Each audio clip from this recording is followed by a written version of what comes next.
ekibuga kye mutulekedde bw'okitunulira mutulekedde kibuga omuntu kimunnyonnyole nti ekibuga kye tubalekedde kye kino bwe kibatemeratemeramu kye tubakwasizza kye kino kuba omanyi waliwo statements zenkoze ate ndudde nga nzikola ate bwe nzikola abantu balowooza oba ndi mu kujerega oba ndi mu kuyisaamu amaaso oba ndi mu kumanyiira nze nayimirira ne ŋŋamba whereas everyone can be an MP, not everyone can be the Lord Mayor of Kampala. I'm not a prophet of doom. I wish my brother Balimwezo the best. Naye yesibe bbiri. Tokolimyemu awo. Nedda. Katugo Lukwago entalo z'abadde alwana obadde toziraba. Omuzadde Lubiri High School Buloba Campus ly'essomero ly'abawala n'abalenzi erisitudde omutindo ogw'amaanyi mu disitulikiti y'e Wakiso ly'ekisulo n'abava ewaka lirina UNEB Center number ku madaala gombi O ne A level. Abasomesa batendekedde ddala mu kalikulamu empya eddiini zonna tuzisoosowaza so nga liri mu kifo ekisirifu ekisobozesa omwana okusoma obulungi. Library weeri ate ng'ejjodde science lab, computer lab ate nga bafaayo nnyo ku mpisa n'okutumbula ebitone by'abayizi. Sukulu fees zisoboka n'olwekyo twala omwana omuwandiise kati essimu noti 7 noti 6 33 94 82 oba noti 7 noti 5 46 34 79. Lubiri High School Buloba Campus ogutateganya. Wow, that's why it's good to always hear from the horse's mouth kuba ebibadde feeyo gye tubeera naye biki ebyo byotayagala kwogera. You know for you kibadde kibi nnyo to the extent nti bwe wazaala omwana oyo omuto you could hear people writing na social media mwana wa Lukwago and like no, of course that is nonsense and I don't think from that background bakola bonna badde no era omaze n'okyogera kyobadde oyagala kwogera but that is no I came here for you kati ekyo kinyambye that is just absolute crap. It's total crap and I don't think any of us paid attention to it. I didn't pay attention to it because that is total garbage. FDC. Lord Mayor is my boss. Era musamu ekitiibwa. Airtel Extreme Unlimited Internet just got better. Paying for an Extreme Unlimited Internet connection now comes with free data, SMS, plus voice minutes to call and text across networks for the Muganga who pays the monthly bill. Stay connected inside, outside, and everywhere in between with unlimited high-speed internet. Or go wireless with Extreme Wireless. Choose the perfect plan for your lifestyle. Stream more, share more, and live smarter. Dial *125# or call 125 today to upgrade your internet experience. Airtel, a reason to imagine. Okay, nsanyusa balaba batulaba ndi wano e Katonga ku office z'ekibiina ekya PFF. Wendi era kakalo kalaba bulungi nnyo. Tewali kubuuza kakala keko kenyini aka PFF. Nsanyusa okulaba. Kale sebo. Obulamu buli butya? Obulamu buli fair. Buli fair. Ayina okulikayo mu kalulu. Kalulu simanyi oba twali mu kalulu oba twali mu lutalo. For me I think lwali lutalo si kalulu. Kubanga bwe twogera ku kalulu fena tumanya akalulu engeri gye kalina kutambulamu. Akalulu tekabeeramu abantu kubakuba ne babaasa emitwe. Akalulu tekabeeramu kutiisatiisa. Sonza lwali lutalo kubanga mwalimu abantu okukubibwa, mwalimu abantu okukwatibwa. So se woba onkulisa nze njagala onkulise mu lutalo. Saagala onkulise mu kalulu kubanga saali mu kalulu. Ndi ne Doreen Nyanjala ye Councillor akiikirira Makerere ku Makerere University ku council wano ey'ekibuga Kampala. Bingi nnyo ebize bimutambulirako era nze Deputy Lord Mayor. Lwaki taitoleka yenne nate n'oleeta entono. Deputy Lord Mayor, yes. On top of being PFF flag bearer, where a woman member of parliament or direct elected. Kirabika research tewamukoze bulungi. Nali neesimbye ku direct MP to represent Mwenge Central mu lukulata olukulu olw'eggwanga. kale katono nyine ekintu bujo kye banyumiza nti at the age of 12 wayingira ebyobufuzi ekyo bujo kintawa nga bwe ndi kusanga kyenje okusooka okubuuza. Is it true you entered politics at the age of 12? Maybe I don't know the definition of entering politics. Being active. For all I remember, nze mbadde mukulembeza obulamu bwange bwonna.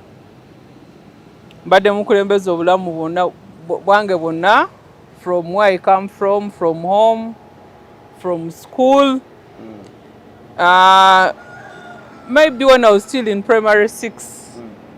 For me, that's the time when natandika okwagala era okuwagira Dr. Kizza Besigye ng'omuntu. In P6? Yeah, in P6. Because Dr. yajja okwesimbawo in 201. And in 201, I was in P6. And ndowooza ndi muntu atayagala nnyo ekintu buli omu kyayagala and without justification. Because ewaffe nze nali mpulira buli omu ayimba erinnya lya Museveni. So baali bansindise ku dduuka ne nsangayo ekifaananyi ky'omusajja gwe bayita Dr. Kizza Besigye nga bakiwanise ku muti. Ng'ebiseera ebyo, like me, I'd never seen any other person's photo apart from Yoweri Kaguta Museveni. So nalaba ekifaananyi kya Dr. Besigye ng'ekifaananyi ky'omuntu gwe baali batera okwogerako. I sent my cousin ne mugamba gwe sigala awo ng'okumya ekifaananyi kati katufune engeri gye tunaakola ki ekifaananyi kino gye tunaakijjayo. Ne ngenda ne nfuna eddaala. I don't know how I got the ladder. Ekifaananyi kya Dr. Besigye ne tukola ki? Ne tukijja ku muti bwe wali bakiwanise. So ekifaananyi ekyo ne nkitwala ewaka ne nkitimba bulungi mu ddiiro. So in my mind, nze nali simanyi it was even a crime to defend someone's photo. So it's when my dad returned from school. My dad was a teacher at Nyakasura school. N'abuuza kino ekifaananyi kyavuddewa. Ne mugamba nze ekifaananyi twalinnya omuti ne tukola ki? Ne tukijjayo. Era kikino wano mu sitting room. So that is how I started supporting Dr. Kizza Besigye. I wasn't staying with my mom. I was staying with my dad. And since then, I started following Dr. Kizza Besigye wholeheartedly. And I never looked back. And that election, for me, as everyone was saying, wajja kulonda Museveni, for me, mine was different. I was saying I'll vote for Dr. Kizza Besigye. And I even got to know some of the songs that were sung for him.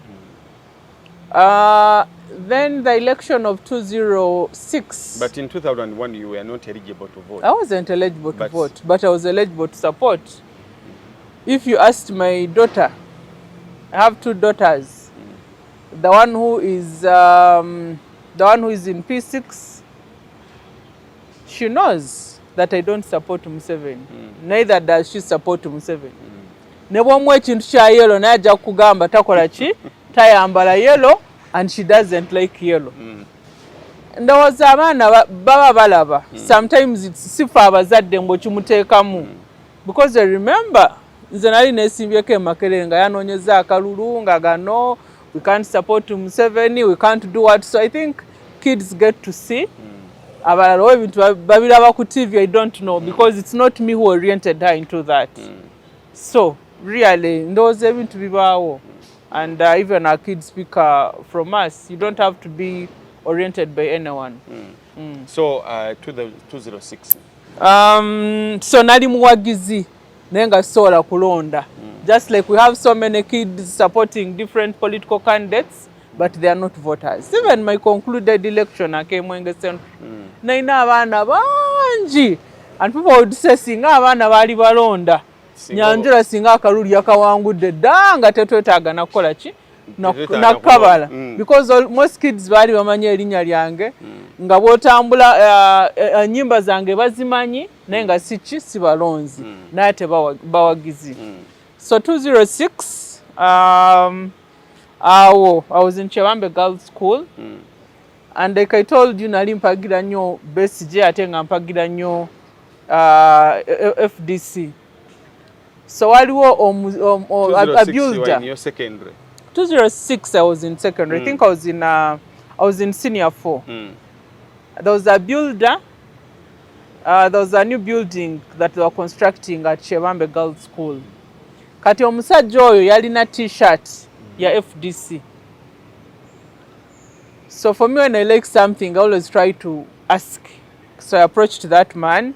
I think it was even illegal kusanga our students nga muli mukogera n'aba outside oba n'abasajja. So but I talked to him. Nemugamba sebo njagala ekintu kimu. Nkwagalako ka t-shirt yako. You know?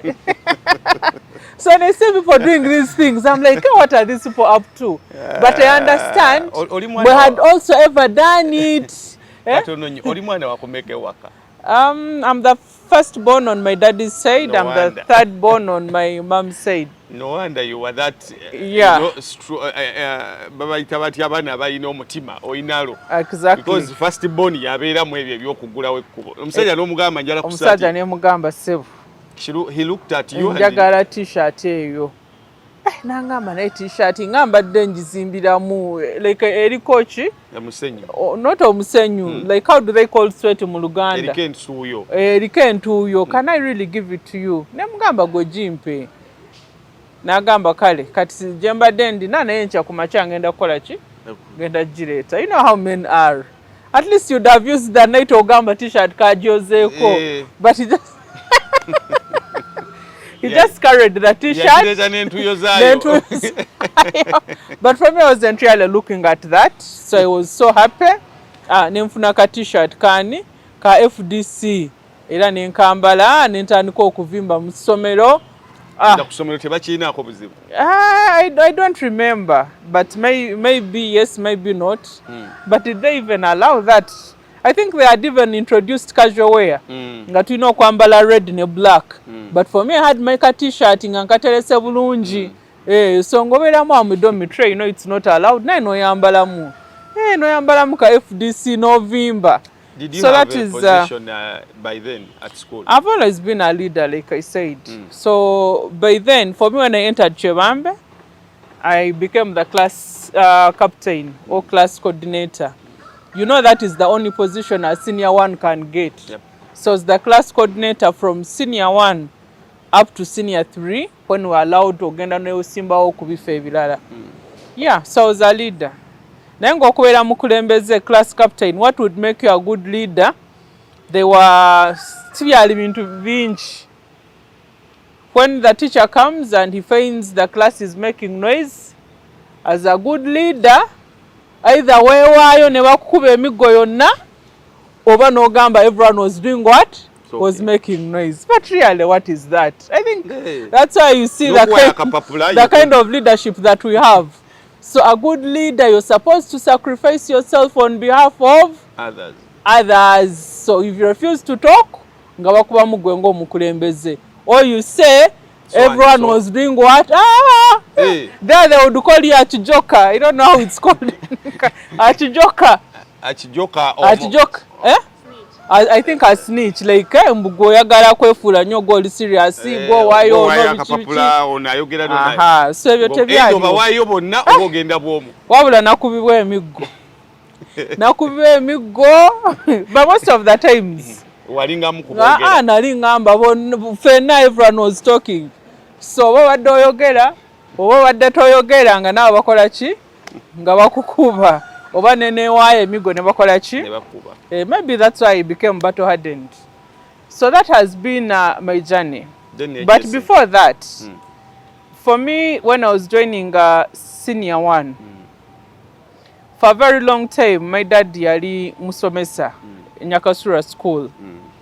Nangamba bw'oba ogenda mu senior 1, when there is a just cause, wabeerangayo demonstration oba okwekalakaasa, naawe tosigala mabega, naawe kola ki? Taata wange yagamba. Taata wange yangamba. Era ndowooza yali angamba ng'omuzadde, you know.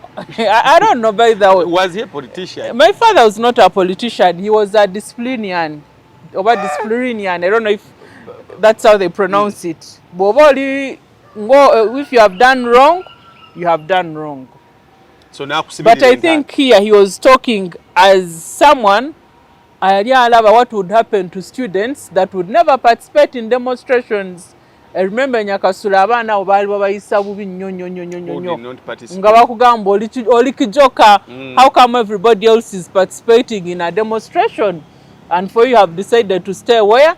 In the dormitory, or you have decided to go to the head teacher and report. So abaana abaali babayisa bubi nnyo. So to protect you, but my father put you to participate. Nangamba, if there is a just cause, okay, okolechi or participating.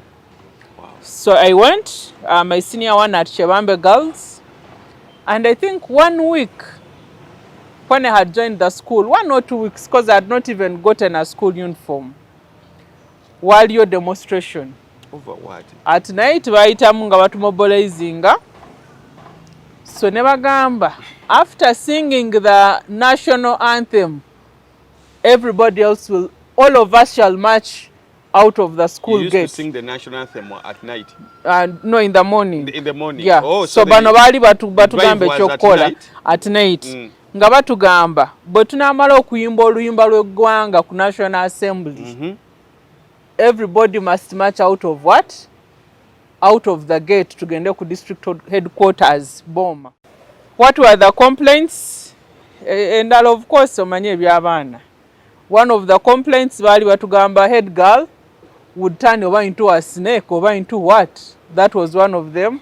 Then ekyokubiri nga bagamba emmere ki, the food was not nice. The food was not good. So we went to the National Assembly. We went to the assembly. After singing the national anthem, abaana ne bakola ki? Ne bafuluma. Kati for our senior one, we were a bit far from the gate. So police came and they closed the gate before you could do what? Before you could exit. So I kept inside the school, but like my father's voice kept ringing in my head. If there's a just cause, make sure you do what? Participate. Make sure you participate. Didn't I look for 3 other girls? Didn't we go to the school farm? Tetwabuuka fence. We passed through the school farm. Netukola ki? Netufuluma essomero. We also joined our colleagues abali bakoze ki? Abali bayiseemu nga bagenze ku district headquarter. Actually, we found when they were even on their way back. Nenze muli nafunamu satisfaction that I have fulfilled what my father did what? What my father told me. So they chased the school head girl and the mules. I think they didn't chase her, Kale. I think it was even for her own security. Because clearly no one had evidence that she would turn over into a cat, over into a snake. But you know, like everybody had ganged against her. There are so many stories in boarding schools. And those abali basomyeko mu boarding schools. Sembozi ezo zikola ki zibeerayo. I don't know bali bamuwayiriza, but that was the what? Yali mbozi. After all, she had her own room, which most of us used not to access. So the head girl, somera onavao. And then there was an improvement in the meals that we used to eat. So I don't know if I'll cut my story short. Kubanga mbozi mpamvu. So Nemala Senior 4, I've already told you my story. How I got my T-shirt from a builder. How I was known as an FDC supporter. I think even by then, did I vote? I didn't vote. Even in Senior 4, I didn't vote because I was not yet eligible. I was not yet eligible. But I was known as what? As an FDC supporter, BSJ supporter. I was known for 2 things. Being an FDC supporter and a Manchester United supporter. Nice. So I would go in the school library. Remember, I was a prefect. Manchester, by then. Even up to now, you're still a supporter. Yeah, a very strong one. I know. Hey, at least these days, things are not that bad. So I'd go in the school library to read newspapers, because me, I grew up knowing that reading newspapers it was a must. The daughter of the teacher. My dad always yali asoma mawulire. Asoma mawulire era nga awuliriza BBC. I don't know how he didn't take that up from him. But reading a newspaper was a must. Meanwhile, mu kusoma newspapers ezo nze nali ndina n'ebirala ebintwalayo nga ndina okugenda mu newspaper n'ensalamu obufaananyi bwa Besigye n'obufaananyi bwa Manchester United supporters. So I had my special book. I don't know if kids still do these things. Waliwo exercise book osanga ntesemu obufaananyi bwa Besigye ng'ali mu kooti ng'ali atya. Then ntesemu obufaananyi bwa manu players manyi Van Nistelrooy manyi Giggs ndoza ne Ronaldo ba yali ali mu Manu by that time. So that's I think he just 2003 around there. I think he was still there. Buli mwana actually he was a general, I think a general habit masomero gonna even in Kampala nga bawala basala nyimba z'abayimbi ne basala abo ba Henriki ne basala ne kati nze sali mu bayimbi kati go wali mu politics nze nali mu politics ne sports. I think that's why people think I'm more, maybe that's why I'm a different breed of a lady. So nze nga musalayo obufaananyi bwange. Then the librarian got me. Yankwata nga ndi busy. Osala. Nga ndi busy nga ndi mu kusala. Nangamba, do you know you can easily be suspended because of this? Do you also know that we can take you to the school assembly ne bakukuba emiggo kati nze ng'omukulembeze bannange? Like that is the worst that could happen to me. Va mu bino ebyokusanga omukulembeze is proud because he can solicit for bribes. She's proud because bamusanze maybe mubbi. So for me that was sacred, you know? Like omukulembeze. I'm the one supposed to be punishing my fellow students. Bensanze nga bakoze ki nga bakola ebintu bwe bityo. Kati kulu no bankwata. I pleaded with that guy. I cried. Nemugamba I can do anything else. I can do any other punishment. Necho kungamba. Ojja kuntwala ku assembly bakole ki? Bankube emiggo nkwegayiride ekyo tokikola ki? Ekyo tokikola. Fortunately, he was also a Manchester United supporter. I think that is what I think that is what saved me. He was a Manchester United supporter. You have a reason to still that is what saved me. But I promised nempandika apology and I said I'll never do that to again. Him. Yeah, I wrote an apology to him. This was it remained between me and him. So he did that. Ngo mukulembeze yali amanyi bichi so I apologized and it ended like that.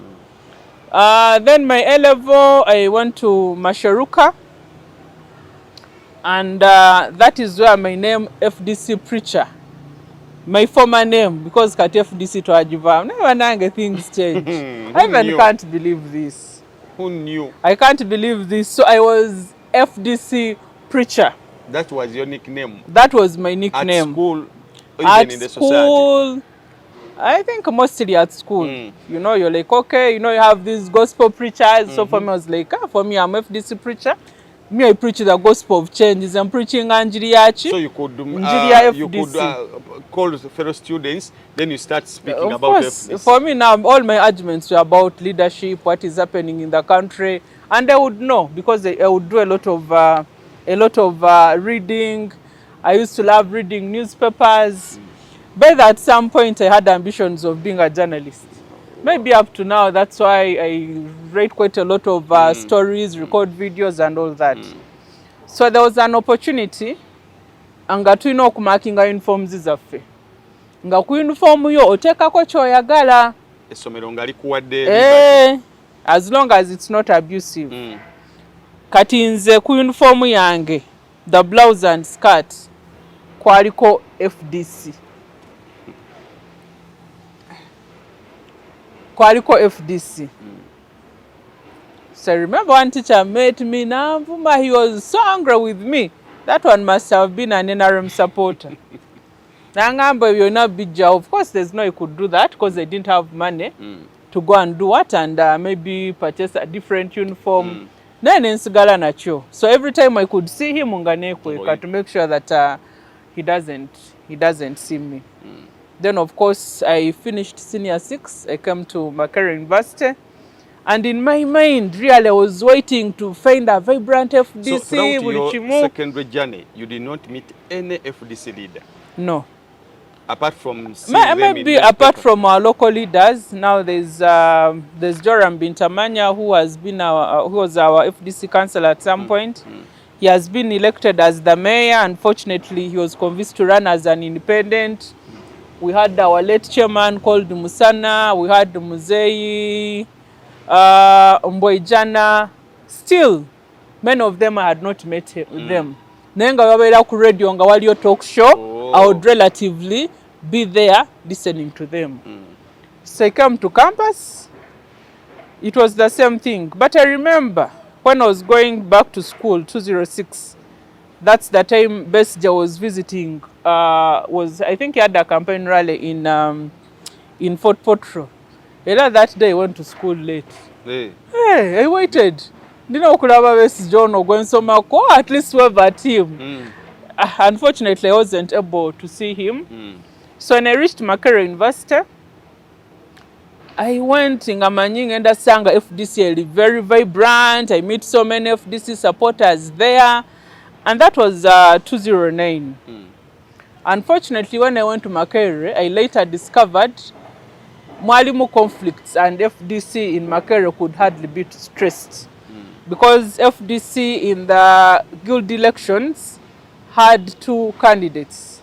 There was Riho, and then there was another lady called Husna. So Husna won the FDC primaries.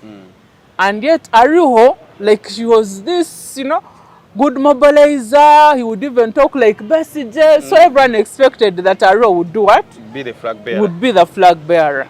So both of them did what? Participated in the guild election. So that left the chapter. She came as an independent. Husna came as the FDC flag bearer because he had won. Then the other one came as an independent but FDC leaning. So I reached Makerere and FDC Sijiraba. But even Makerere is big anyway. So I'm like, where do I start from? As a leader, you don't wait to be told. So I started from my class. My bachelor's, I did tourism.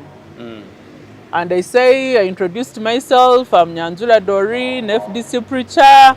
If there's anyone here supporting FDC, please come and register with me. So I started from my class, people came and registered. Then now I moved to the Faculty of Arts, and there were so many people, Simanyi Development Studies, Simanyi what, but there were many courses. Schools by then had not yet started, were studying under faculties. So I moved in all those classes. Very fresh meanwhile. University I tell a story when I get Makerere now but maybe that is a story for another day. So then I recruited and I got so many people who were telling me that these were all first years. So after that I told them now we are going to vote for leaders. Kulevo ya fiyaba fresh. Katugenda kukola ki? Tugenda kulonda abakulembeze. So ne tugenda ku staff canteen, we put manilas and we said they tugenda kukola ki? I think guild canteen, by then guild canteen yaliwo, now it was demolished. So these freshers came, we voted Bernard, that one became our chairman, me was voted to become the secretary general. Why didn't you stand for chairmanship? I don't know. But I was I saw many people are interested. When it comes to leadership, even those that are not buli omu ayagala bukulembeze n'abatali bakulembeze abagala ki bagala bukulembeze. So we voted, and then that is when Ariho and the other elders came and they're like, but who are these? Because they saw that we're even having elections to vote for the leadership of FDC Makerere. So they came and they told them, these are our leaders. So I talked to them. I told them we are freshers. I came here, I support FDC nenga nalisi kolachi, nalisi balaba. But of course campus is big. It's even possible that But I was seeing other parties in DP, which they were organizing, and there was no one organizing for us. So I told them, for me, it's not about occupying a position. Just to the. So they said, okay, we are going to now do what? Call another General Assembly. We invite other people, and we can do what? Then to Londe leadership, which is recognized by everyone. So indeed that happened, I think a week later or 2 weeks later. And we got a chairman, and me, I was retained as the Secretary General. And I was very active. Next semester, I think the second. Actually, because everyone saw how passionate I was. Yeah. Because I'm very natural. When I take lipstick na kabitandika. I was typical. There's an article which they wrote and they said Chivasili Nchali Chimpitamu. I was very natural. The only unnatural thing about me was the blue hair in my natural hair. Kale naine mviris nga mpamvu. Ne muviri omunga eva mubera mu kale ni ka blue. FDC. Aka FDC.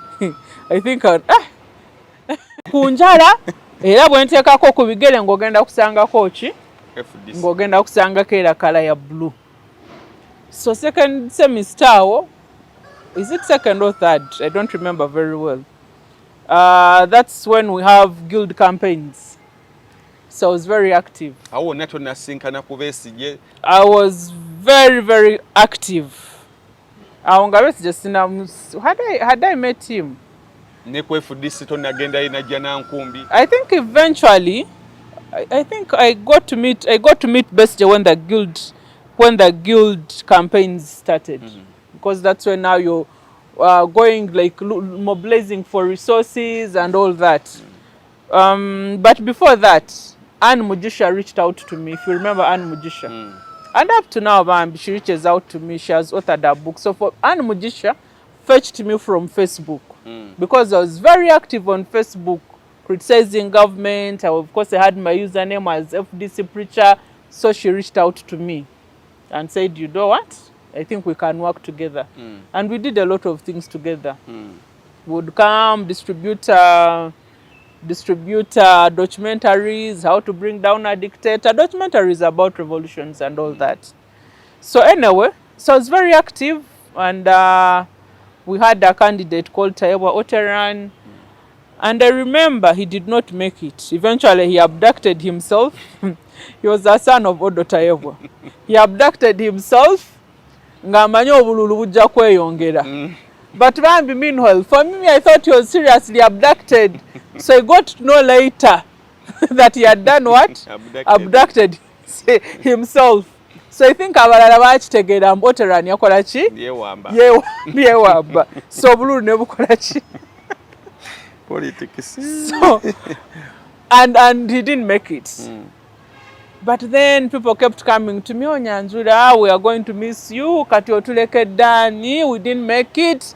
We were hopeful, at least next year I would be able to get a good president. So I was like, nga munsi bulandagawa. So they thought I was a finalist. Oh, given the way I used to organize, I was very active. And I told them, guys, I'm only in first year. I'm only in first year, so I'm still what? I'm still around. So they couldn't believe it because of the way that I was active. So thankfully, the next election, I was also still very active. And Onekalit Dennis Amere won the guild election. I also went and contested at my school and also won as a GRC. There's no way I could lose. I was a mini celeb, everyone knew FDC Preacher, everyone knew me, honestly speaking. So then Oneka became the guild president, and I, Nyanjura Doreen Nyanjala, became the guild vice president. And we thank God really. Twebaza Katonda. Oneka namala nafuka MP wa Chitugu municipality. And Nyanjura nenzira Makerere, I became the LC5 woman councillor. And I grew through ranks. I became the deputy Lord Mayor. Then I went to Mwenge Central. We thank God that Oneka lit. Actually, when I took FDC, still I contested when I left campus. And I contested against people around Baliba historicals, Vansinga Kumiaka, were 6 in the race. But I contested for a neck position and I defeated them. Because I had my track record, Nalimpandisa Katabo, Balibankuta Bichi, stories like that. And I was able to win. So when I became the Secretary for Industry and Trade Investment, I had to make sure that Oneka Lit comes and also becomes a NEC member. So I suggested his name and he became my deputy in the party. So I thank God, Katonda atuyambye. Katonda atuwereddeo, honestly speaking. Someone from Chenjojo who came to Kampala for the first time in 2009 to become the deputy Lord Mayor, become a leader at the national level, author books at a tender age. We give glory to the Almighty God. Now, how did I meet Besigye? And I usually tell young people abantu kiriro abakulembeze because many come to us. Banange honorable nkwegairidde njagala kulaba Besigye. Njagala kulaba honorable Semujju. Banange nze Besigye samunoonya. Besigye looked for me. I didn't look for Anne Mujisha. Anne Mujisha looked for me. So we take a value. Do something. Offer leadership. And people will do what? People will look for you. It's because of what I was posting, the content, that Anne Mujisha reached out for me. So one time I was there, and Besigye sent Mugumya Sam, who was his personal assistant. Nangamba, Dr. Ayagala Kolachi, Dr. Ayagala Kulaba. So I didn't look for Besigye because Besigye would see me all over the place. There's a demonstration, I am there. I'm on TV. I am what? So I was very active. And he was really interested in knowing. Ono mwala yani. So that is how eventually I came to meet Dr. Kiza Besigye. And since then, I've been with him. Remember, I started being with him in 2001. When I knew Mutinen's died for Dr. Besigye. So since then, Dr. Besigye has remained I can say he's like a father to me. He's like a father to me. Anything that happens to him, I take it personal. And I feel hurt at a personal level because we have done a lot of activities together. We have planned together. We have been arrested together. So, my upcoming leaders. Bw'oba oyagala abantu bakunoonye. There should be a reason why they should do what? Why they should look for you. It's not just a matter of you saying you're looking for mentors. Mentors also want someone of value, someone they can mentor. Toina interest, toina any value. Honestly speaking, no one is going to look for you and no one is going to be there like to be your mentor. Because you should also be inspiring. So that if someone looks at you, for example, if you are a leader, if Besigye looks at you, he should be looking at himself when he was young. Give me that t-shirt. Be brave, be courageous, ask for what you want, and indeed things will come to you.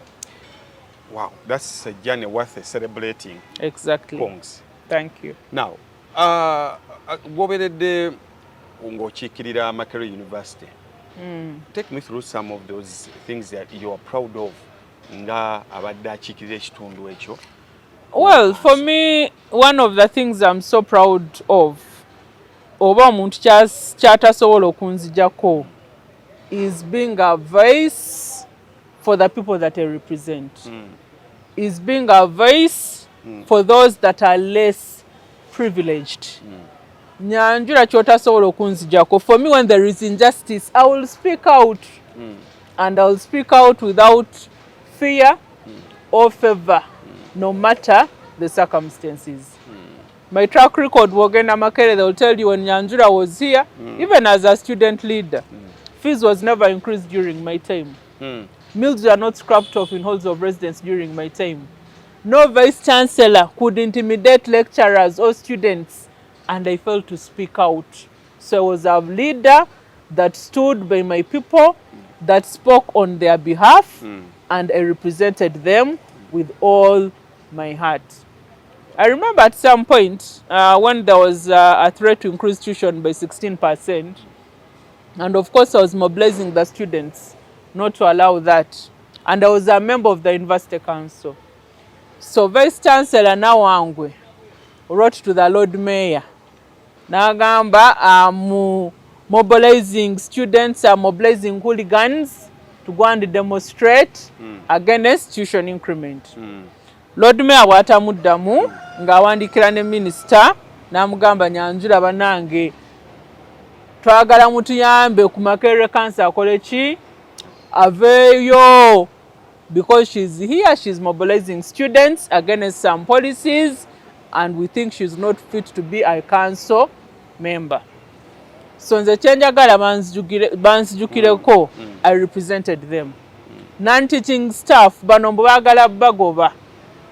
Simanyi because their contract has expired but the university has not paid them, I would always stand my ground and defend them.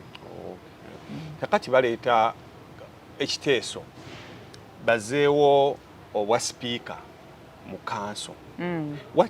Ki ekyakusindika n'ogamba omanyi kangende kati njala kubeera speaker, and take me through that battle between you and Kawalia.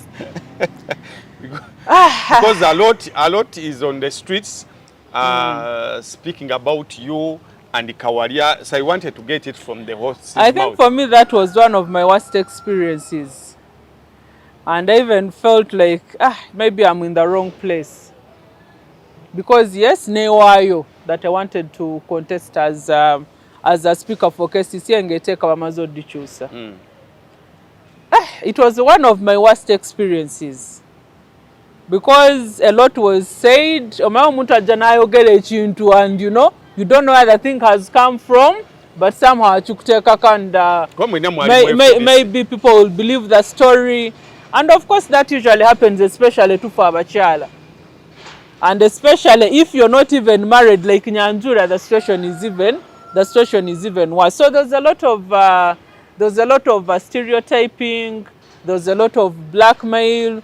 Ndozo jukira bulungi nnyo mwalimu n'okuba emiggo abalala baba kuba, and they got injuries. So for me, I think that was the worst campaign that I ever involved myself in.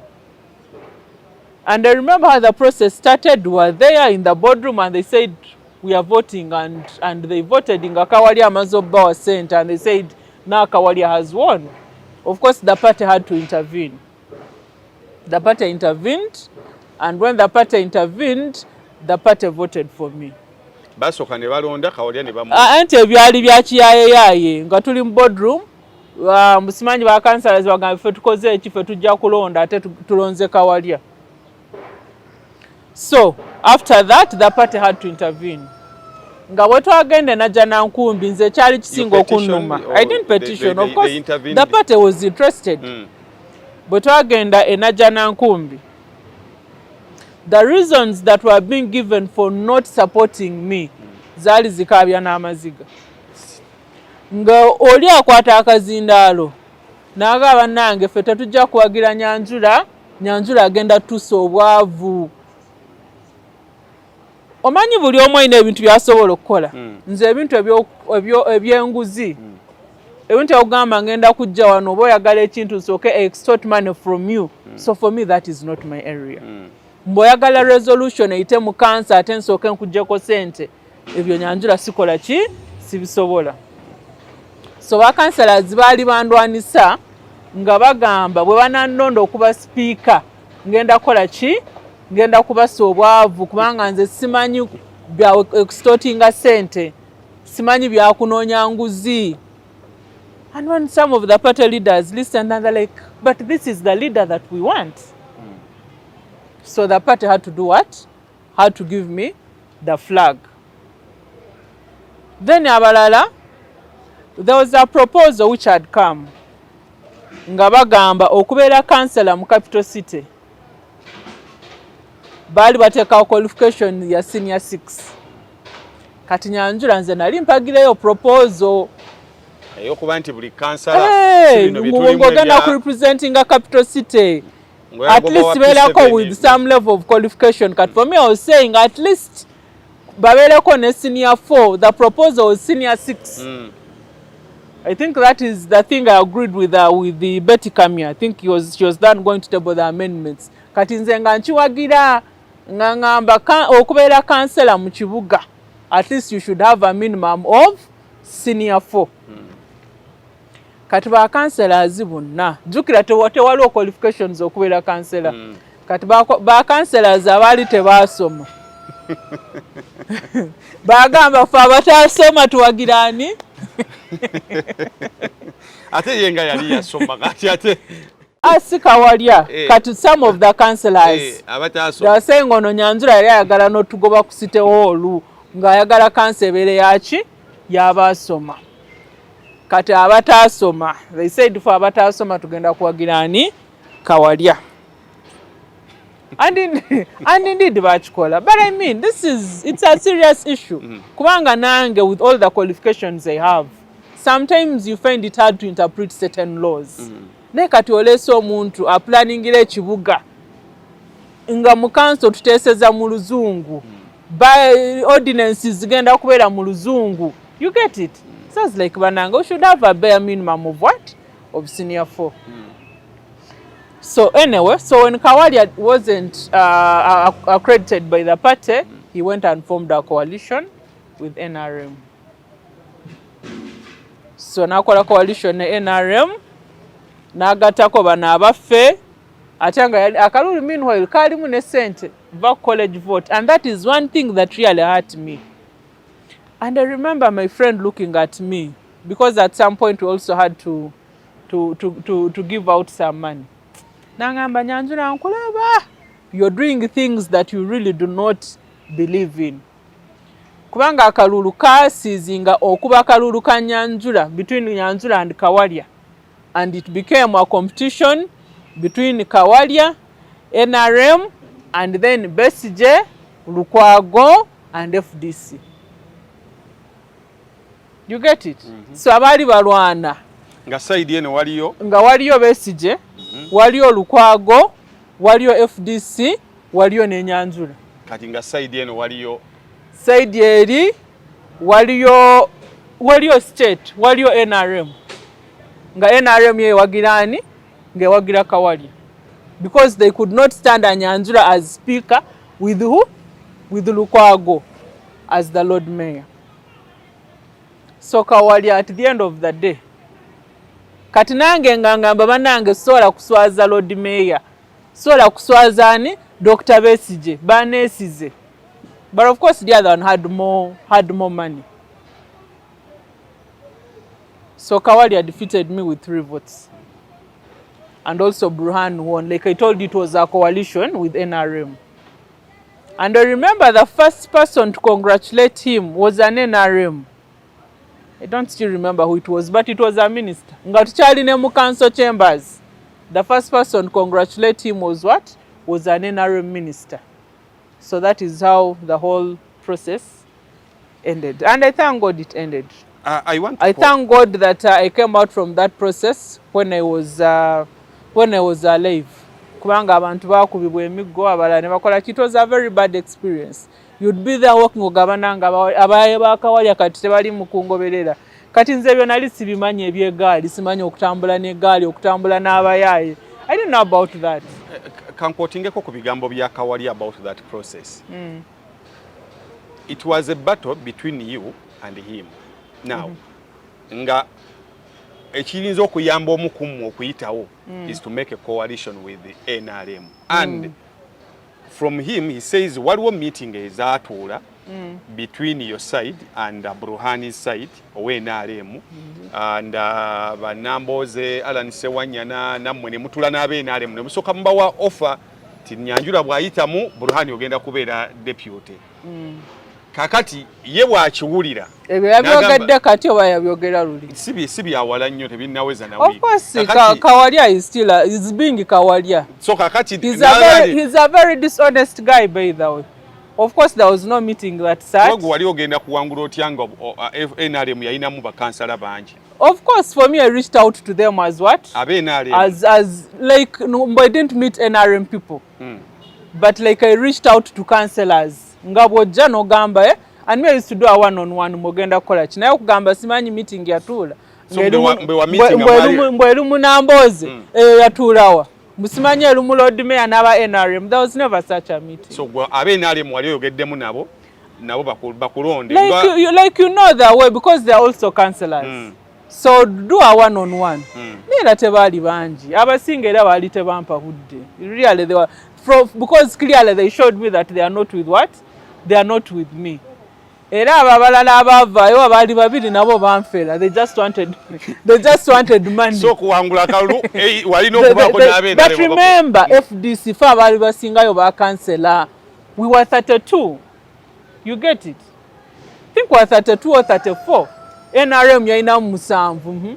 So if all the FDC councillors had voted for me, even if the NRMs had not voted for me, I would still do what? I would still win. Kengeje mwali mubawuddemu nga namba tewera ngo inokunoonyayo kubalala. I talk to everyone.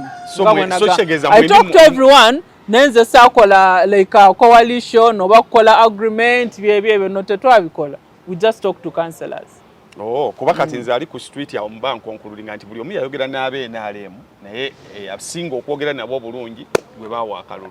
Maybe that because they are also voters. Okay. Kati oba ba NRM nabo akalulu ka oba okola ki oba okagala because at the end of the day they are also councillors. Naye nga bwe nkugambye from the word go abasinga ba NRM bandagirawo mbuzi tebajja kukola ki tebajja kumpagira nga bwe nakugambye it ceased being a battle between Nyanjura and Kawalia because NRM couldn't stand Nyanjura and Lukwago. So it became a battle of NRM versus Nyanjura, NRM versus BCJ, NRM versus Lukwago, and NRM versus FDC. So I was fighting with the state. I was not in this competition with Kawalia. Kawalia yakola chi yabivamu kati ne bingiramu state. And I think that is where he got all the money from. Kati ekisinga tusumbu waffe abali council abagirengerere wala ye mboze buli kintu ekijja wakati wo kibaamu Lord Mayor era naye kirungi naawe okyogedde bali batandika okugamba lwaki abantu balowooza nnyo nti muyina a close and deep relationship between you and Erias, Lord Mayor Erias Lukwago. What triggers that okuba nti naawe okyogera nti abamu kubambavuganya bakireetanga blackmail? What triggers that? I don't know why you're asking about the Lord Mayor. Why are you not asking about KB? Because they also said it was against KB as well. No, kati wano KB But anyway, it is okay. I think for me and the Lord Mayor Erias Lukwago, we have so many things. Lord Mayor is a straight person. And I think Nyanjura is also a straight person. Lord Mayor Erias Lukwago is a principled man. Nyanjura Doreen Nyanjala is a principled lady. I don't think Lukwago ye muntu osobola okuwa enguzi and he does something wrong or he changes his mind. So those same attributes can also be attributed to Nyanjura as a person. So we belong to the same political party. So if I am not with the Lord Mayor at City Hall, I'm with the Lord Mayor at Katonga. We all sit on cabinet. So it's because we believe in the same things. We all fight injustice in this country. And for me, I think that really makes us a team that everyone should work with. Because if you're to go back, all my predecessors, somehow, they didn't end up very well with the Lord Mayor. The Kanyike. Ndozo ojukira embozi ya Kidandala. Eyagende wakaihura bamukubeka enfufu. naye Lord Mayor Lukwago ndowooza naye yakimanya, because I think we had moved together. I was among the people, even when I was not a councillor. I participated very much so in ensuring that he's not impeached. All the demonstrations Nyanjura nakola chi? Nyanjura naliwo nga ndwana nga siri na councillor. Remember I was arrested.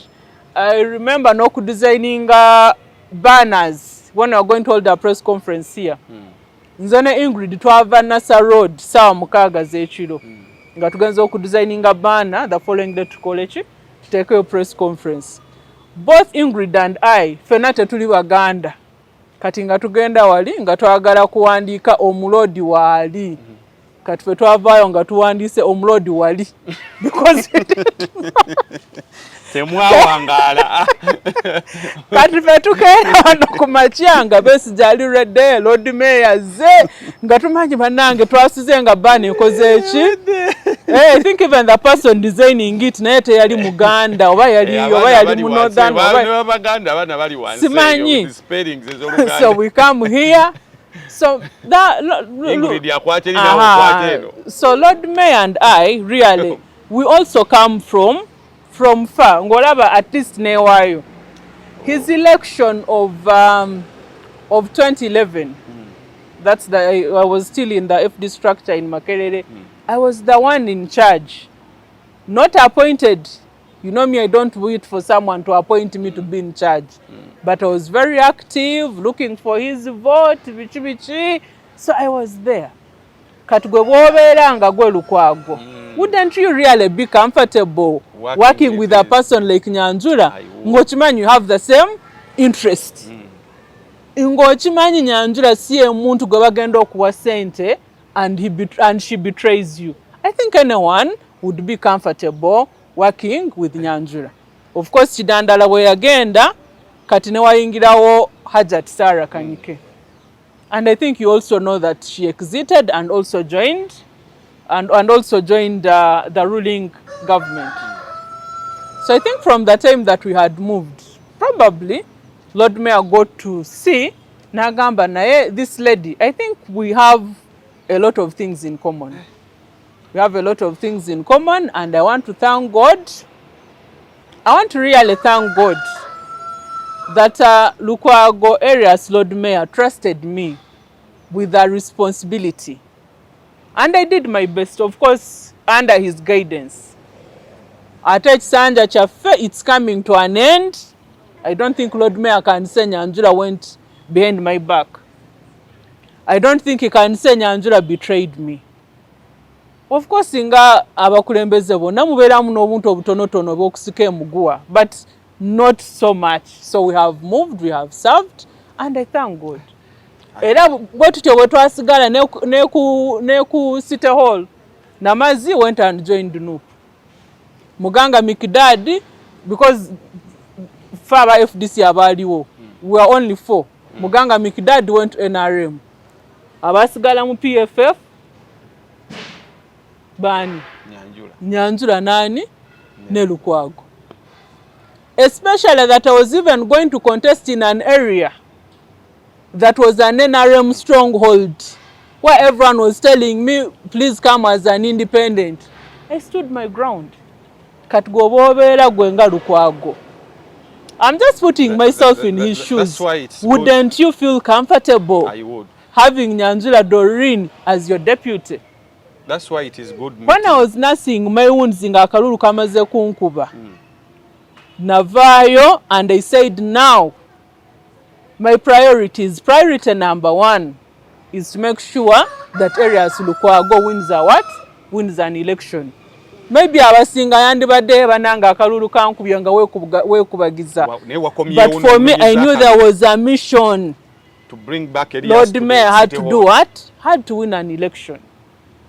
And I did what I could under the circumstances. So he's been there for me. I have to also be there for him. No matter what people will say. Because one, I'm a feminist, I'm a gender scholar, and I know people will want to bring us ladies down. So for me, Lukwago is my boss.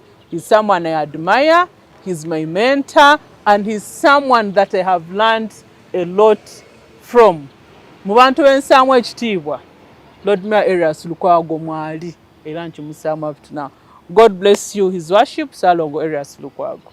Wow, that's why it's good to always hear from the horse's mouth kuba ebibadde effeeyo gye tubeera. Naye biki ebyo by'otayagala kwogera? Actually, you know for you, no, kibadde kibi nnyo to the extent nti bwe wazaala omwana oyo omuto, you could hear people writing na social media, mwana wa Lukwago, and you're like, hey, of course that is nonsense, and I don't think from that background bakola bonna badde no era omaze n'okyogera ky'obadde oyagala kwogera, but that is no, I came here for you kati ekyo kinyambye ekyo that is just absolute crap.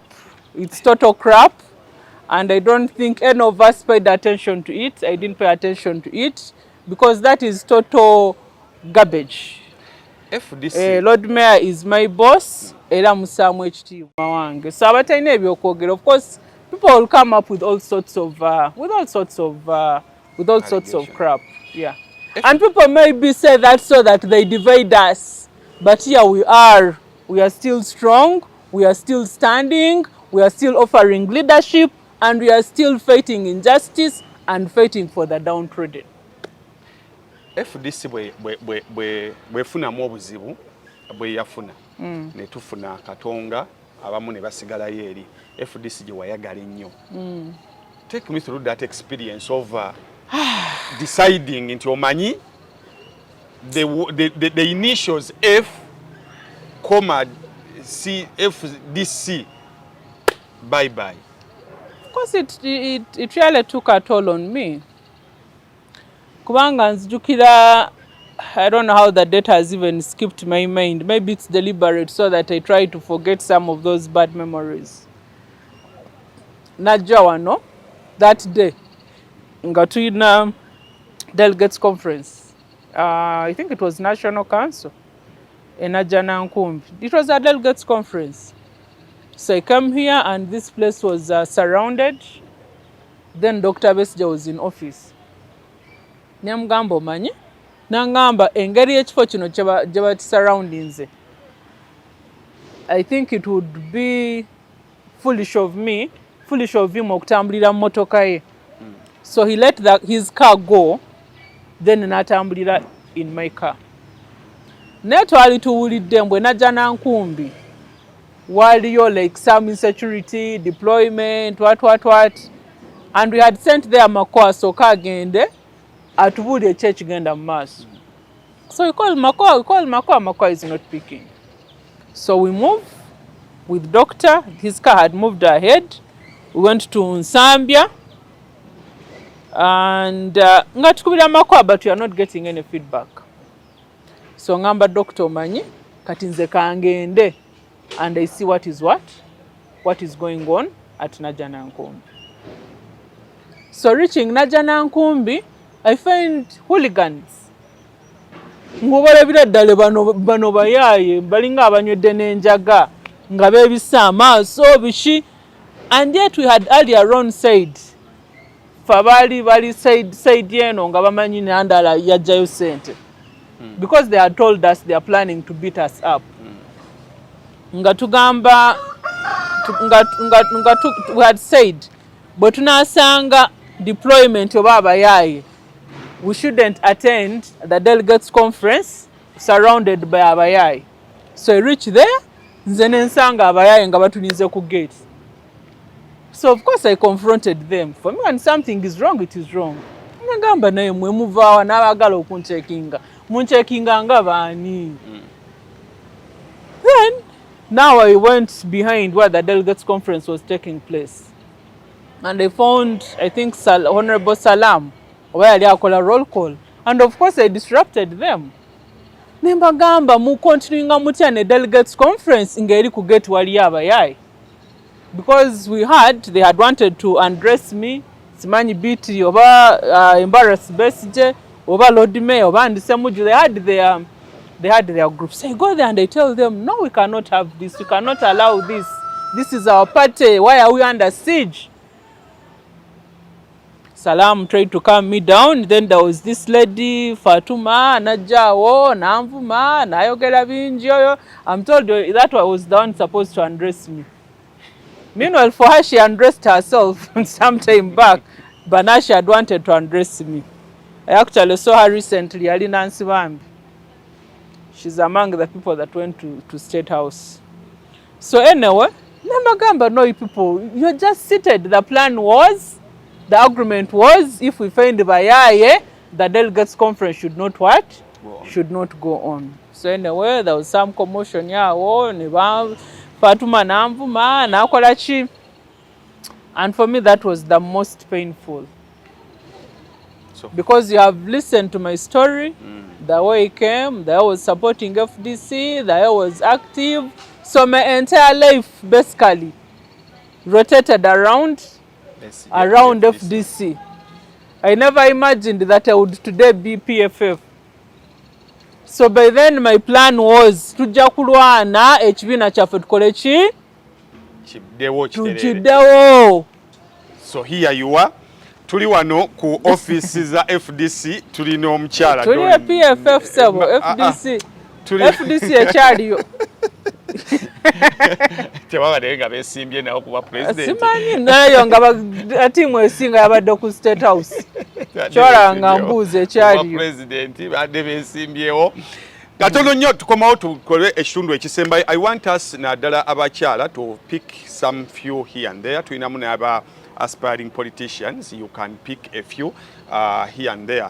Nebikuyambako in your journey of becoming a very good politician, not only a politician but a leader, because we need good leaders so that we can, you know, make a change, and a good one for the good of Uganda. Nkomawo katono.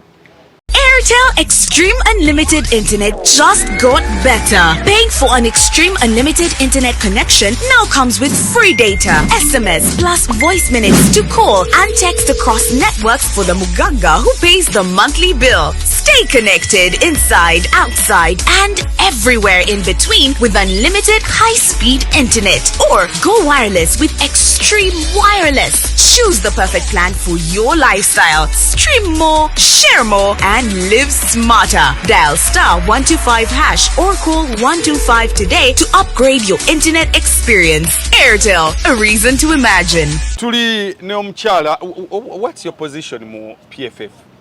PFF, I'm the head of special interest groups. Head of special interest groups. Mulimu abakyala. Mulimu abantu abalina obulemu ku mubiri. Mulimu abavubuka. Mulimu religious institutions. Mulimu traders.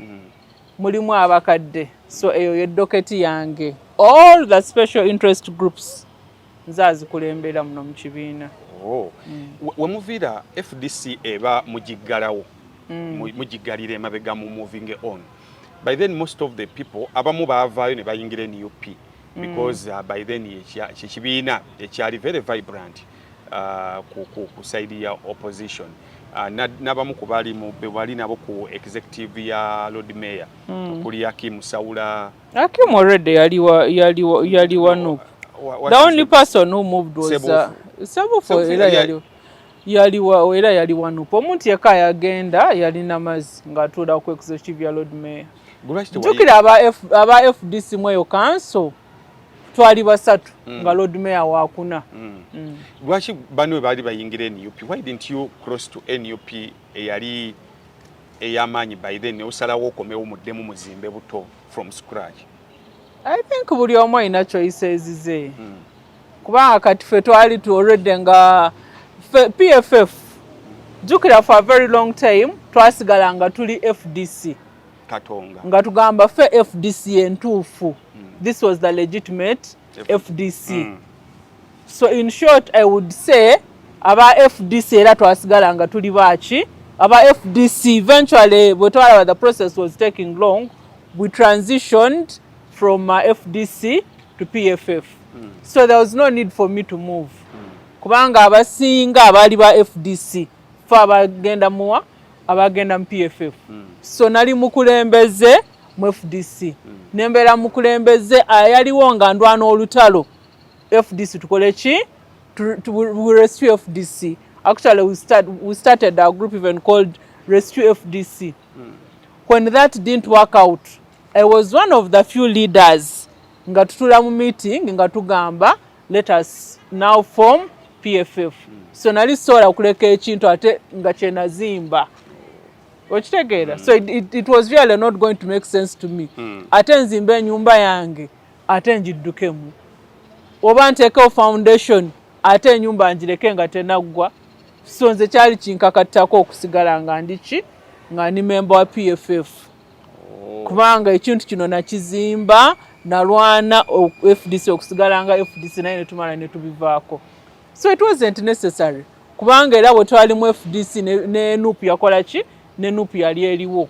So abantu abalimu FDC mu PFF eyo basically gye tuyinza okuyita FDC entuufu oba FDC eya Dr. Kiza Besigye.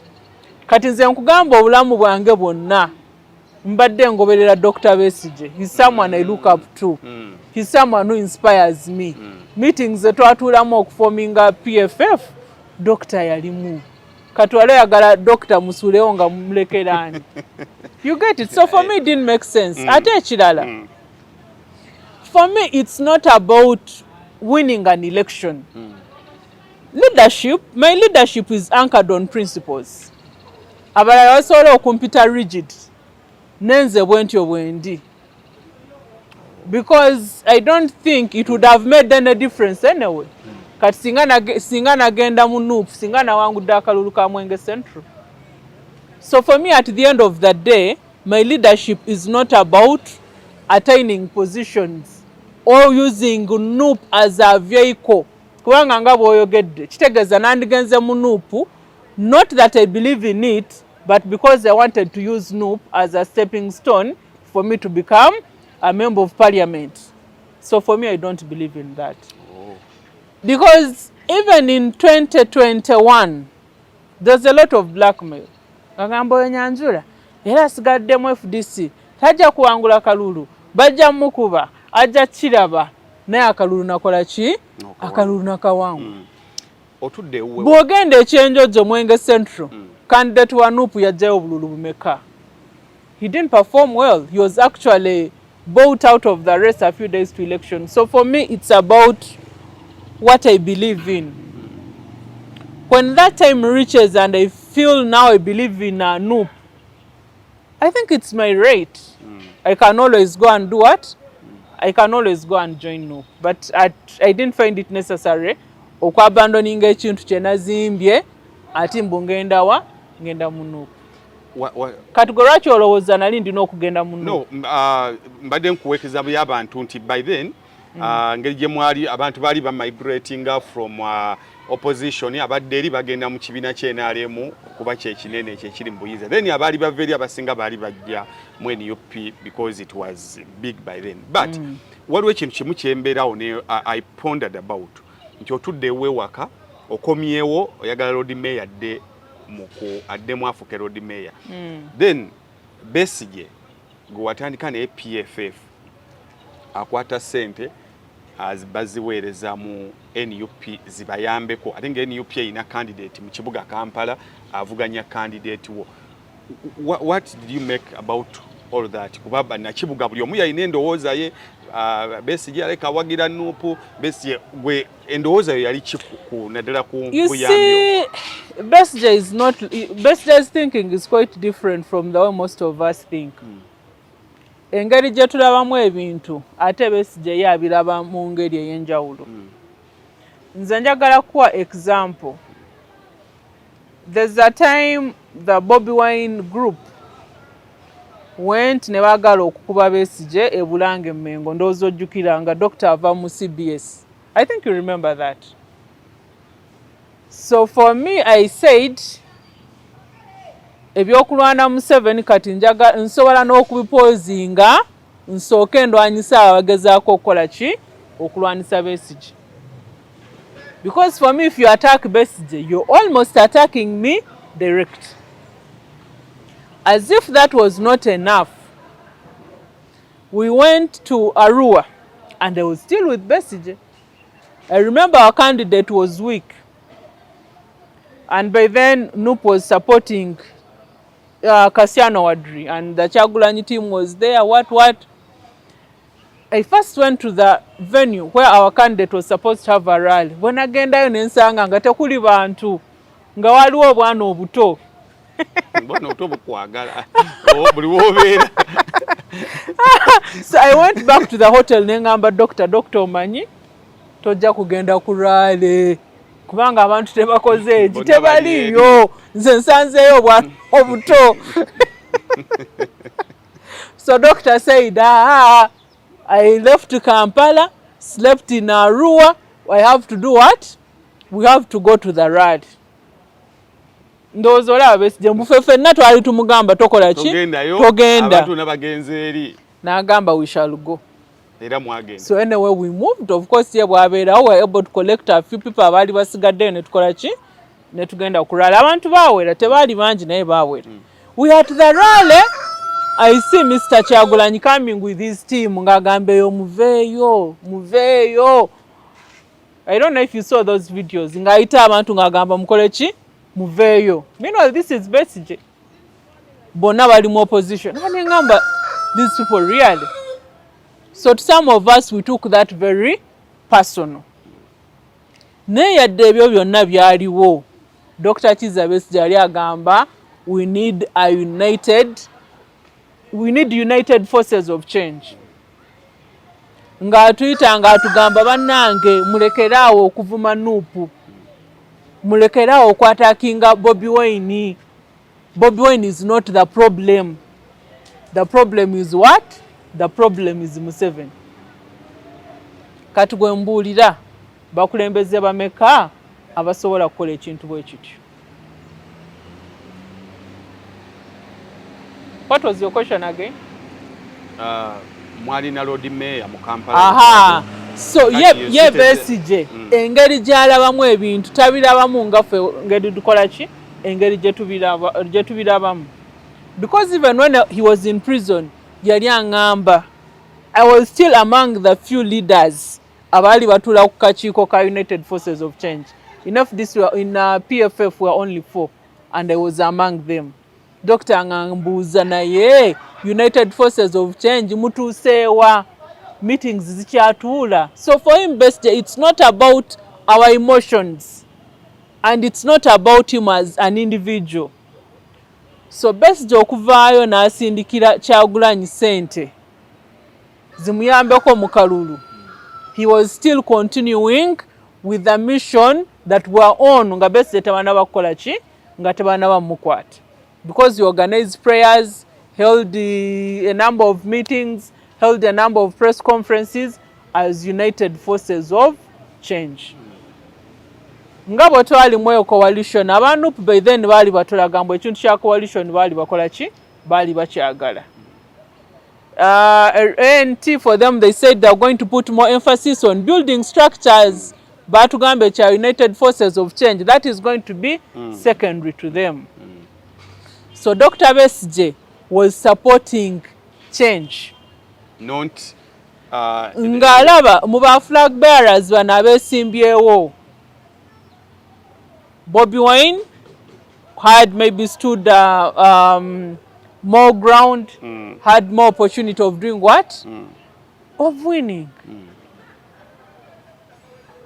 Kati I saw so many people nga bagezaako complaining, Besigye awadde Bobi Wine sente ate ffe tu struggling. We're all struggling by the way. Bacandidates baffe aba PFF abasinga bali tebalina na za bipande nga tebasobola endorsement to NUP other flag bearers. But what's wrong with endorsing Bobi Wine? Is there anything wrong with that? Bwaba yamwendosinga, probably that is the person that he wanted. Is there anything wrong with that? Nze ndowooza teri buzibu oba Besigye yali awagira Bobi Wine tekina bwe kyabakosaamu abali kubanga bonna I never had a presidential we never had a presidential abali ku bifo ebirala nga ba MPs ba Lord Mayor tekina ngeri gye kyakolamu ate kitya nze siraba effect yonna wabula kyatulaga bu Besigye ye muntu akyalumirirwa eggwanga even when he's where? Even when he's in prison. Mbuno obusavings bwo obutono ye yali asobola kuvaayo era akole ki? era awagire struggle ng'okubeera mukomera tekitegeeza eggwanga yali erabira tekitegeeza mbu yalekeraawo okuwagira enkyukakyuka. So for me that gesture that he did, kudos to him. Teyakikola to impress any of us, yachikola because that was the right thing for him to do. What do you make up of okulaga abantu that there is no enmity between PFF and NUP? You know, there are people who tend to do that, or they always want to pity us against NUP. But we are one. We are all oppressed. Yes, we are all oppressed. What do you make up of the results? After all, Kyagulanyi was not competing against Erias Lukwago.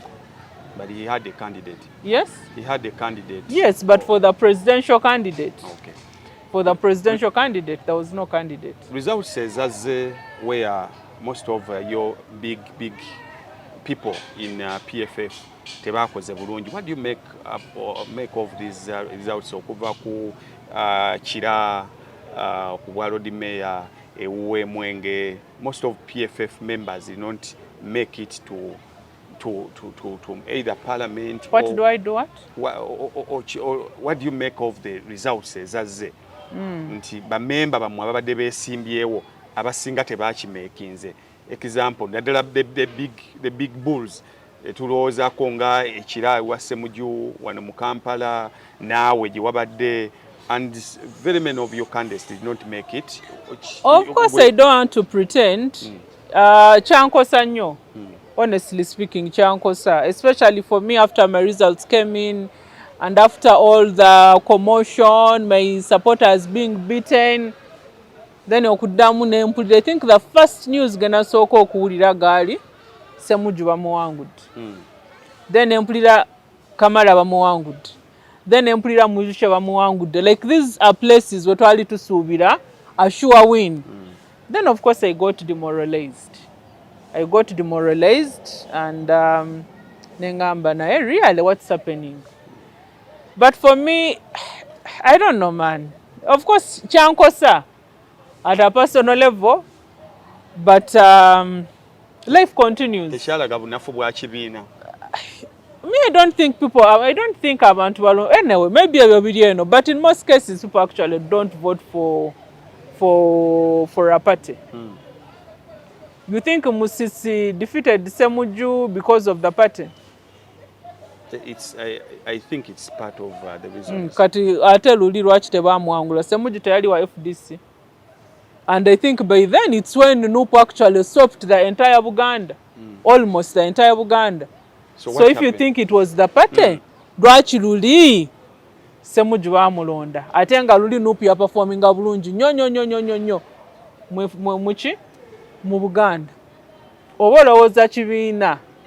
Kale ekibiina kino kikola in some circumstances, but there are individuals ng'ekibiina tekikola ki, it does not work against them. There was a deliberate effort, unfortunately from NUP and also from the state, to say these guys batulimya nnyo omutwe.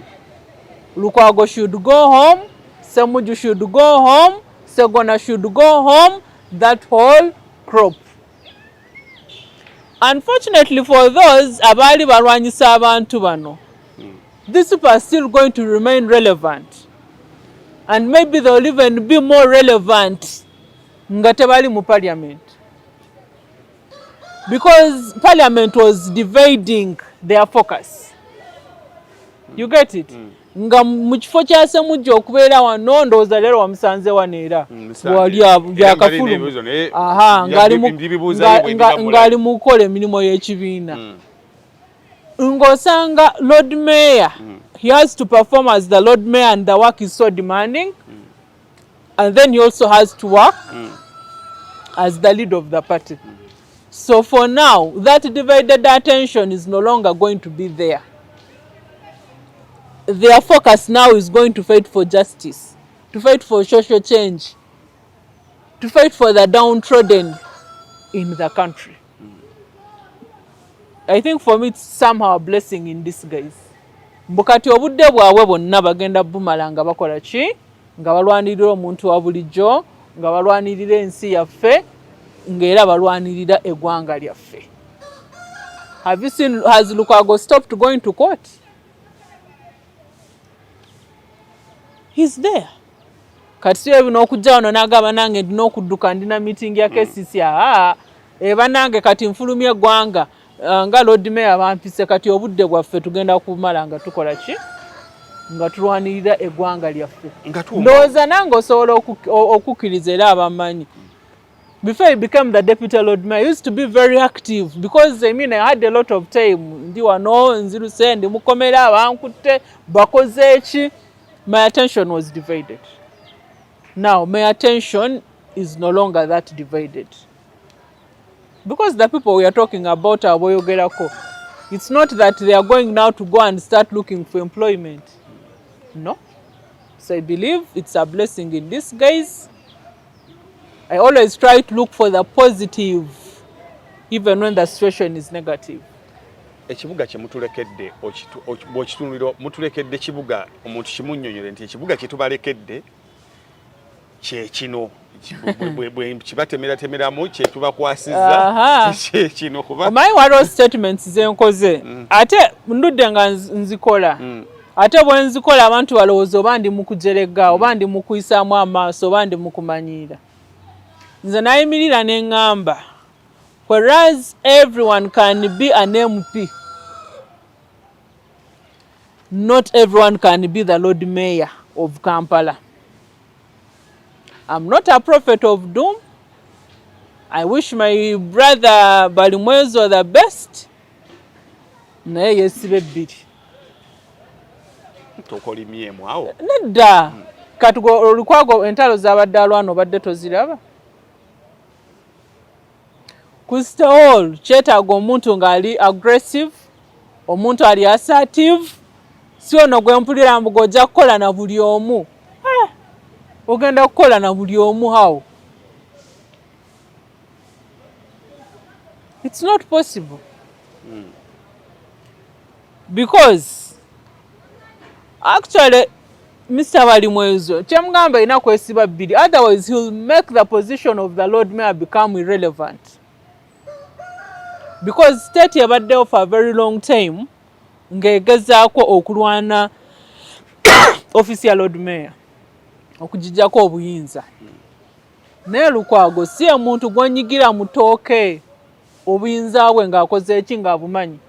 N'obwo obutono bwe baamulekera ng'abukozesa to the maximum, to the latter.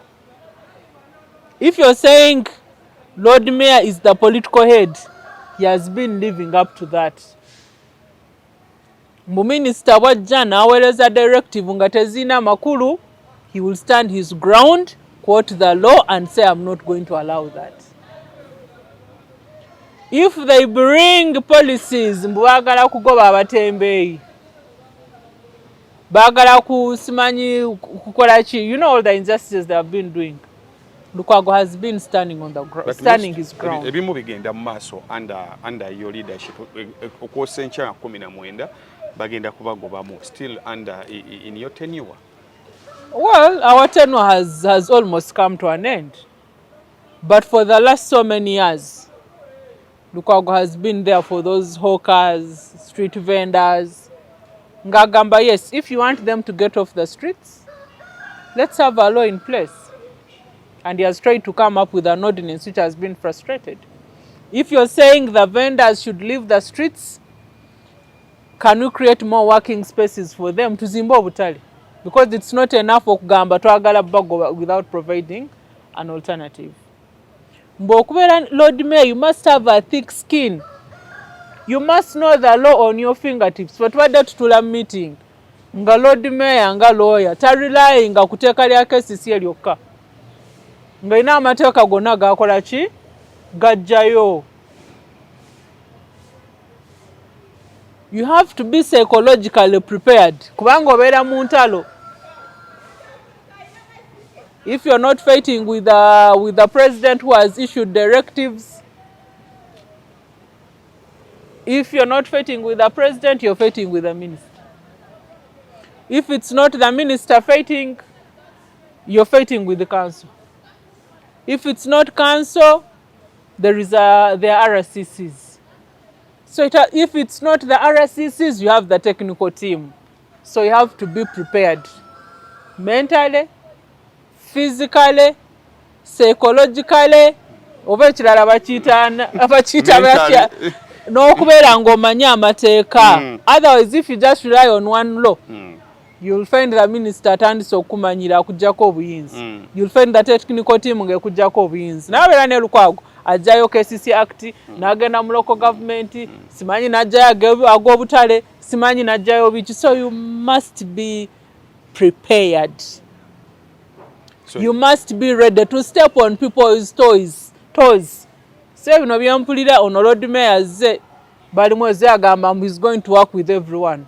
It's not possible to work with everyone. How? So if the minister says abatembeeyi tubagobe, ogenda kubeera ne minister ate obeere n'abatembeeyi, oba you have to choose a side. So ebyokukola na buli omu ebyo tebiriiyo. So on the scale of 10 ya mwoji wa Meka.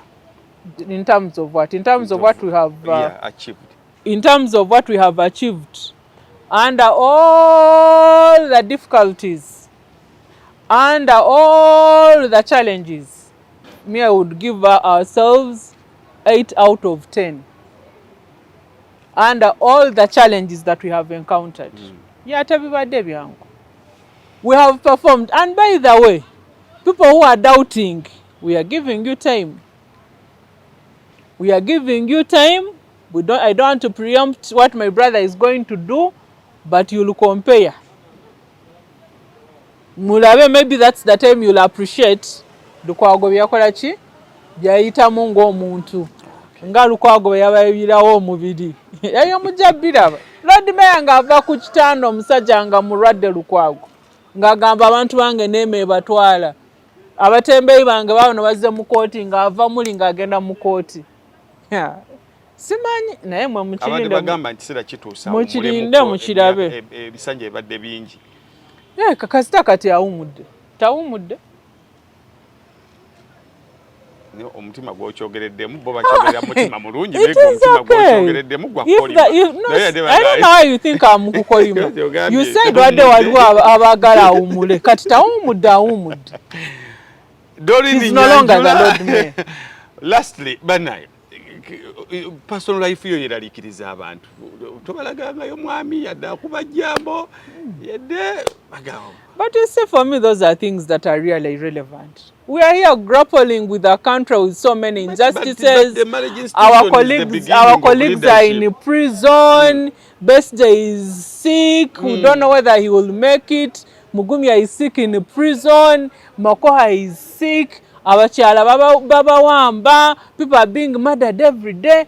And for you think the priority should be me showing my husband on social media, me showing the person I'm having sex with on social media. How relevant is that? How exactly is that going to help and save the country in this situation that we are in? So Mananga, we all have different things. Ebitulaba mu bino bina amakulu. Nenza kati ogenda wali nemparadingo, hey, this is the person I have sex with. So what? So we have a lot of things going on.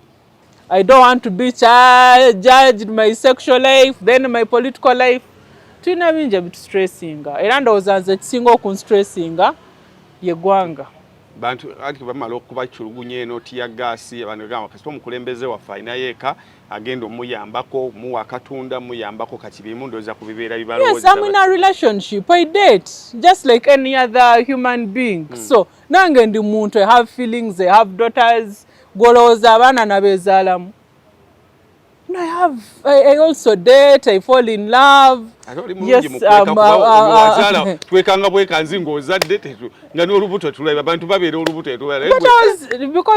because many people thought feminists don't get pregnant. Because I was pregnant and I was very active. I took leave 1 week nenzala. Yeah, because you maybe imagined this Nyanjura, for her she's not supposed to get pregnant. Naye nange byomukola nange nkola ki nange mbikola kubanga ndi muntu era ngenda muleba nenkola ki nensindika omwana nenzala. But for me that is really not what is important. As a leader, there are many things that are so concerning. Do I believe in marriage or I don't? These are personal choices.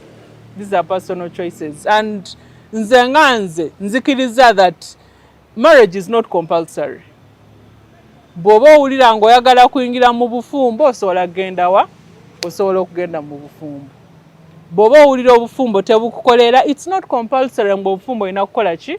Olina bubaamu. I know of so many people who come and talk to me. Osanga oli ali mu bufumbo, ali very stressed, omusajja amutulugunya, naye addaawo banange. Oh, I have to be married. How the world is going to judge me? My God, it's your life. If you stay in that marriage and you're killed, who is going to make a loss? Isn't it your children? Isn't it your family? So for me, I do not believe in staying in abusive relationships. In relationship, ungatoli musanyufu ungatolina mirembe. No one does. That's why I keep encouraging the ladies. Please, attach some value on yourself. Attach some value on yourself. Find something to do. I know it's hard, and I try to be creative. Kati osanga oli nga lwaki asigadde mu bufumbo ng'agabana ng'ate nze we naavamu omusajja yadda nkuba ate school fees ngenda mujjawa. Because you're used to driving that Porsche car which is not even yours, it's for your man. Ogabana ng'ate kati we naavamu banandaba batya nga ndi ku boda. Banange wakiri nze nsigale ku boda naye nga ndina emirembe. Wakiri sigala ku boda naye nga z'okozesa okulinya boda nga sente zizo. So I believe in women that are empowered. I do not believe n'osanga ng'omuwala asomye bulungi naye ne wabeera campus oli agamba nze ne mukubukinga musajja ndina omufunira olubuto so that he keeps me. I mean, many of them have been impregnated n'okubawasa tebaba babasizza and they have just become mothers when they are not even prepared. They are not even prepared. Kati nze weebuuze, my firstborn, many people get shocked. My firstborn is going to make 11 years. My secondborn is 2 years. Because I felt I was prepared. I felt I was prepared now to do what? To give birth. So manange, even to, you know, society should stop putting women on pressure. Bakuwasa ddi. Lwaki totuleetera musajja? I mean, mpola, let the women be. Let the ladies be. When they feel ready, they will get married. When they feel ready, they will give birth. When things don't work out and oli mu bufumbo, please, back society, it's going to judge you. Even if it's after 5 months.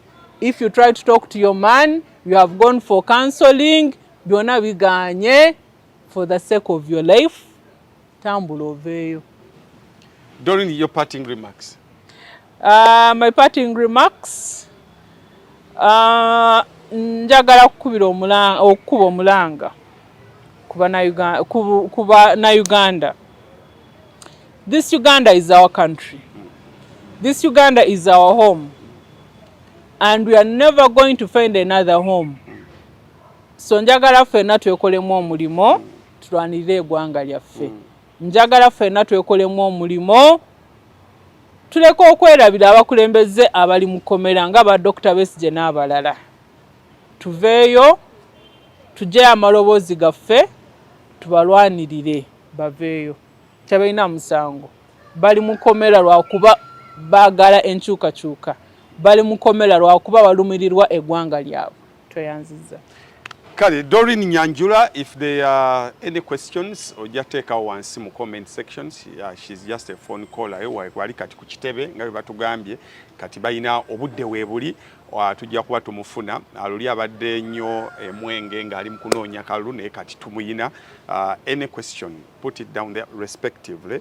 Oyinza okuba tokkaanya na byayogedde, but bring the alternative respectively. Ate manyi bajja kunvumira ku marriage awo. Ng'otaddeyo bulungi nnyo. No. Ku marriage, no one advocates for an abusive marriage. My friend. No one advocates for an abusive marriage. Ekyo naye nkiwagira. Olabe omuntu yenna nga don't put your life at stake.